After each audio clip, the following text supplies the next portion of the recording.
Imagine yourself to be infinite intelligence, and you are formless because you're infinite. And you have always been this infinite intelligence. And because you are intelligence, pure intelligence, you are able to create thought forms. So at some point you wanted to find out how it would feel like to be in a humanoid form.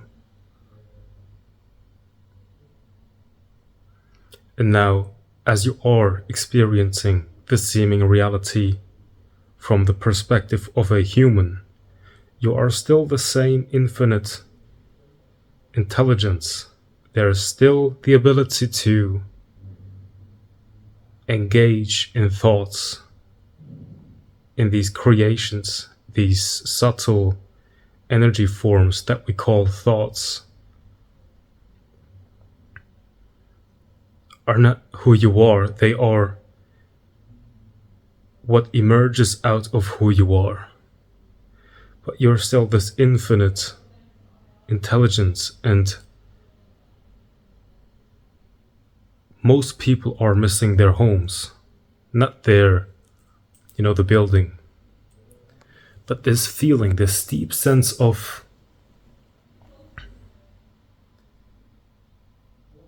okayness, this deep sense of I am at home. Nothing's lost. I'm not missing anything. This feeling of being fulfilled.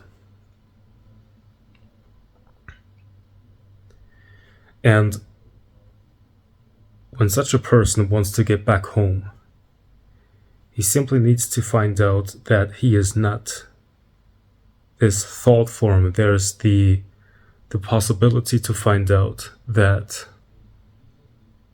you can be without the witnesser, without the watcher, without the observer.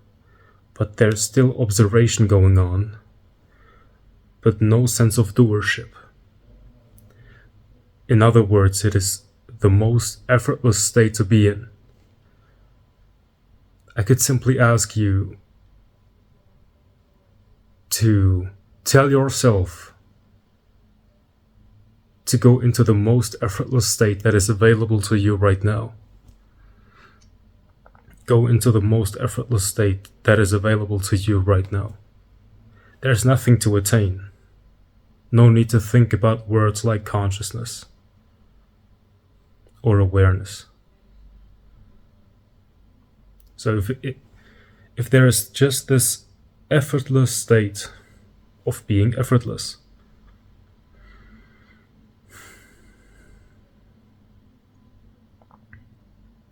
then that feels quite peaceful. But what happens is that the mind wants to engage in all these forms again, because that's where it's getting its sense of safety from. But in reality, you are still this open, infinite intelligence. And people have all kinds of problems. Some people are dealing with anxiety. Others are dealing with panic. There's a bit of a difference there. Others are dealing with insecurity. We are dividing these symptoms with our minds. But there is only one answer to solve all of them. I mean, you can try to change your mind and how it's working and reacting to the world. But it would be best if you would learn how to not react to anything. And this whole awakening path is just about getting rid of your mind. Not to never use it ever again, but to know that there is the possibility to be without the mind. And it is too easy for the mind. For example, when you're telling yourself, or you are asking yourself, am I?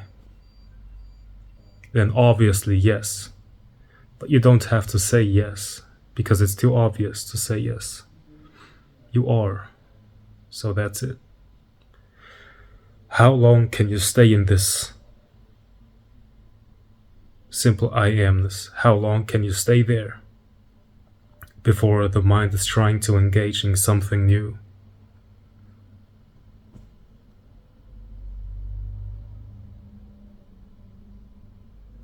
There will be a sense of boredom or a sense of pain in the body. Then the pain itself is not really the problem, but it's the mind that is reacting to the pain, is trying to control it or to complain about it. It is just a reaction. So you can see and observe this reaction without the observer. There's just simple, natural observation of what's going on. And then you simply realize that there is still this awareness, still this being before any reaction. And it is still there as there is the body reacting, the mind is reacting. There's still this beingness there, and after this reaction, there's still beingness. How long can you stay in this beingness? And why should we practice this even? Is it even a practice? It can feel like a practice when there is a strong tendency to be involved in what's going on. But the mind wants to know, why should I do it? What's in for me? You know, the reason why we are remaining as presence is because it is the only way to find out the love of presence. It is literally you're finding out that the fact that you are is because of love. And it's not an intellectual understanding. As you are remaining in silence, restful, not doing anything, not practicing anything, it's not a mind practice. It's really just an opening up. As you are there, you will start to understand that there's no inherent purpose in life, in existence. But things just are because of love. You are being. You are able to watch this video right now. You are able to breathe right now.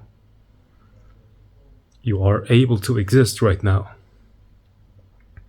Just because you are loved. And that's not something that I'm saying because I want to say something nice. That's something that I know. It's just true. It's non-duality. There's no difference in essence between me and this, and me and other. Different personalities, different expressions, different forms, yes, but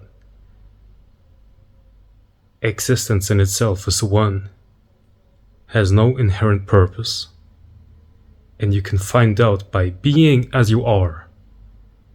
Not by being what you imagine yourself to be, but by being as you are, finding out that you are infinite love, expressing itself as different forms.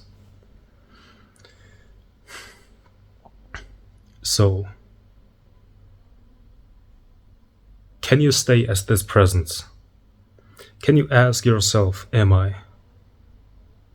And then simply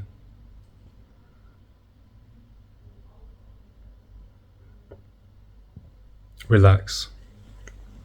Relaxation is not something that you do. The mind has to learn. in a way, how to not do. It took me a long time to understand, or it took my mind a long time to kind of understand, how am I able to not do anything? Because my mind was so neurotic. People told me that I have ADD, which is a form of ADHD.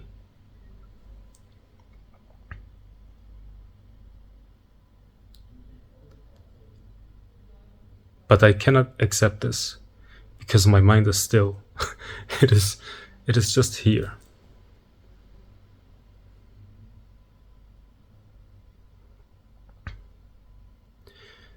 The neurotic and conditioned mind is always demanding more and more experiences.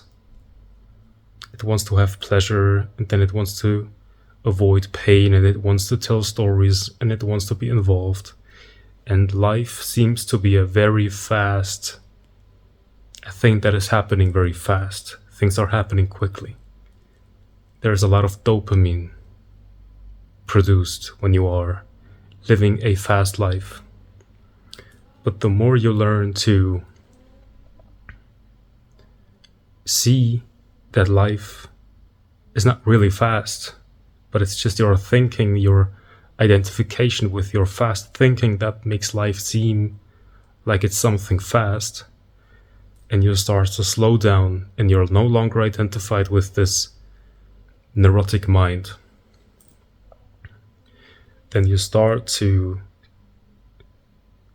slow down. And the slower you get, the more you are able to see the subtle expressions of existence.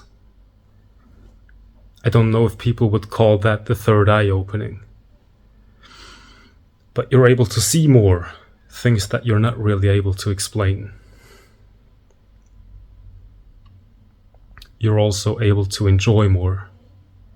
For example, you're really enjoying taking a shower because you're here with all of your senses, and you take this experience as something that is full of pleasure.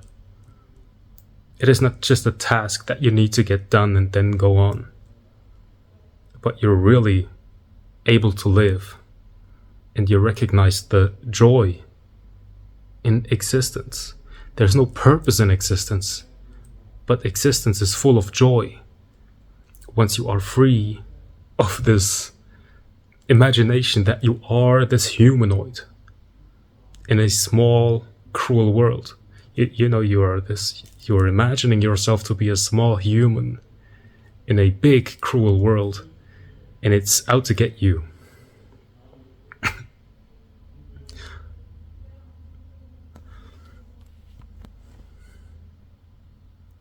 Simply remain as you are without any effort, and you will recognize that you are fulfilled already. You can trust me on that. Now make sure to like this video, subscribe, leave a comment, and have a great day.